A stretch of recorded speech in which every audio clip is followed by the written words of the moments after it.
মাতব্বর সাহেব, এই নোংরা মেয়ের কারণে আমাদের সমাজটাই শেষ। শালা প্রতিদিন যাওয়া আসা করে একেবারে শেষ হয়ে গেছে। আচ্ছা ঠিক আছে, দেখবো নি ব্যাপারটা। কি কও মিয়া, এগুলো তো করতে দেওয়া যায়। খবর আছে আপনি একদিন গেছিলেন, ওটা তুমি বলো। মাতব্বর সাহেব, বিচারের রায়টা আমার দিকে দিয়েন, আমি আপনার হিসাবটা পরে আমি দেখিচ্ছি। যা ওখানে বস আগে। এই কি হয়েছে তোমার? আজকে সব সত্যি করে বলবো কিন্তু। কি কও মিয়া তুমি? মাতব্বর সাহেব, সত্যি করে বলবি, নাহলে কিন্তু পাছায় ফস মাইরে কাটা দেবো। কি কও মিয়া, মেয়ে সালের বাজারে তুমি এরকম করবে? আর বিয়ে সাথে দেওয়া লাগবে না, পাশায় খোঁজ দিলে কি চলে? ভয় দেখাইছি। আচ্ছা, আমি সব কথা কয় দম, বিচারের সামনে আমি সব কথা খুলে মেলা কম।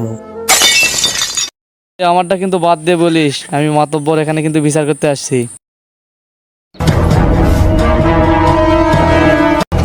এই মেয়েটা বেন এখন কি বেন কয়, এতদিন ভালোবাসার সম্পর্ক এলাবেন এখন সবই বেন কয় নাকি?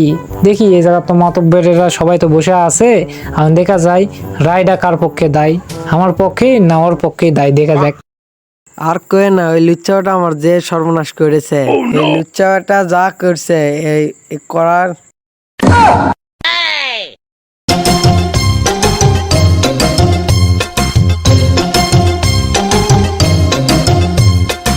ওর কাছ থেকে শোনো, ওই কি কি করছে এর সাথে। তুই কি করছিস? সত্যি করে বলবি আজকে। মাতব্বর সাহেব, আমি তো কিছু তো করিনি, ওই প্রতারক মহিলা ওই আমাকে ডেকে নিয়ে যায় আমার সর্বনাশ করে ফেল দিস।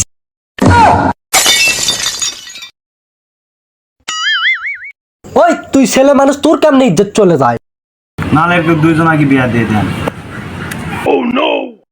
দুজনক বিয়া দিয়ে দিলে তো আর খাওয়া পারবো না আমি। মাতব্বর সাহেব, বিচারে ফয়সালাটা আমি দিয়ে দেই। ওই তোর জরিপানা হিসাবে তোর বাড়ির ওই গরু ওটাই জব করা হবে আজকে, ওটাই ফেলা। ঠিকই কইছো মিয়া, জরিমানাই করতে হবে। তোমায় যখন আমি প্রথম দেখেছি, তোমায় যখন আমি পারি না আর পারি না, আমি কেন মরি না।